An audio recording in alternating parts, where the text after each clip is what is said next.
Hi, it's me, Heather, and I don't really like to put myself on video, but I'm going to be obedient to what I know that God is saying for me to do, and I'm going to make a video about a dream I had.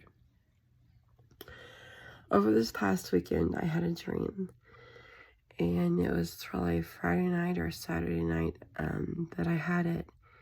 And it stuck with me. And when a dream sticks with me, I know it means something. And there's significance to it. And I dreamed that I was in a mansion. And this mansion had a lot of rooms. And there was a man that was holding me in a room. And I didn't, when I woke up from the dream, I didn't write down details. So I really couldn't tell you a lot of details. But what I do remember is at some point I did get out of that room.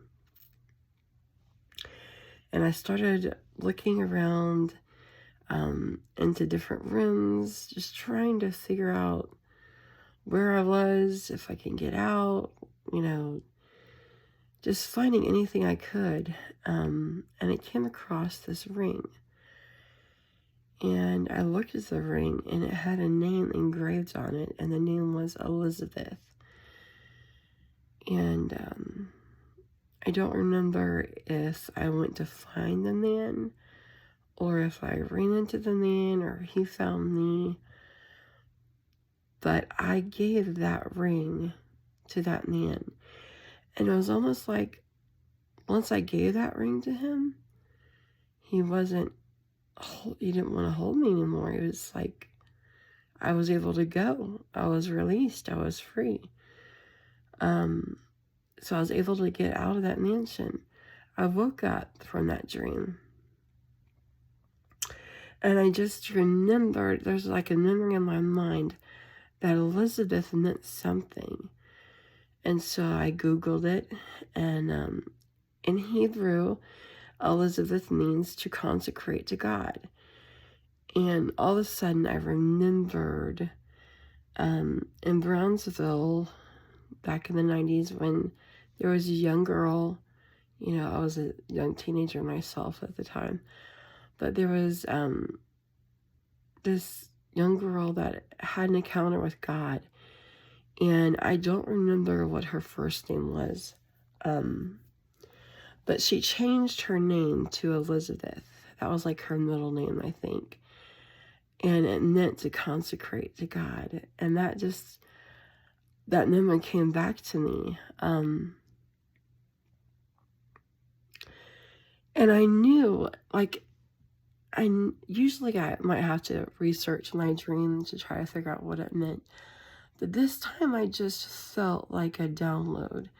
Like God was saying, if you consecrate yourself to me, the things that are holding you back and holding you captive to make you feel like you're not free to do what you're supposed to do, that if you consecrate to me, you will be free. You'll be released. It'll be like the things that are holding you back won't be able to hold you anymore.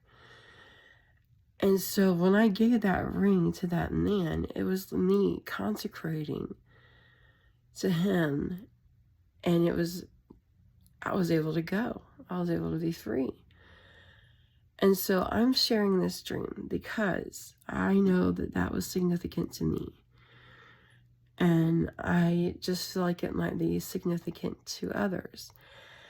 And the funny thing is, it's not funny, but, God always confirms what he's saying.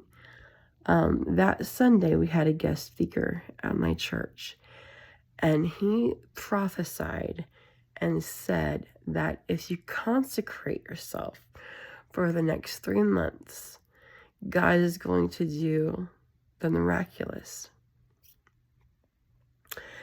And I know that God is speaking that to me. And just in case it's not just for me, it's for somebody else, we need to consecrate ourselves to God so that we can experience the miraculous, that the things that might have held us back, whatever they were, whatever they might be mindsets that we have, or certain things that just hold us back, won't be able to hold us back any longer. And I know that God is speaking this to me because probably 6 months ago, God put it on my heart to be a living sacrifice, to consecrate myself.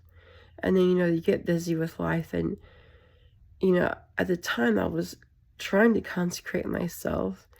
And then you kind of just, you go about your life and you forget about it. And then God gave me a dream and brought it back to my memory. And then I hear this sermon about it.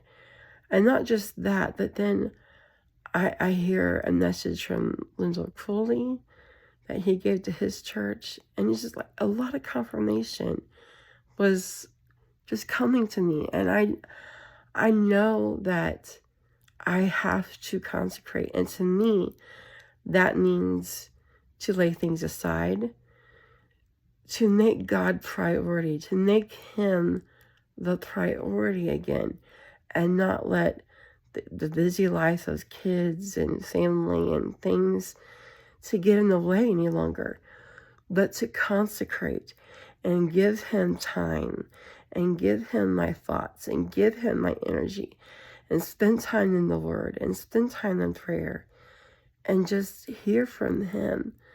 And that, to me, that's what consecrating is. And he gave me a couple scriptures. But yeah, just confirmation that God is saying that to me.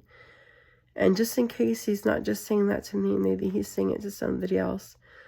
So I'm consecrating by being obedient and sharing this dream I had and this word I feel in my heart.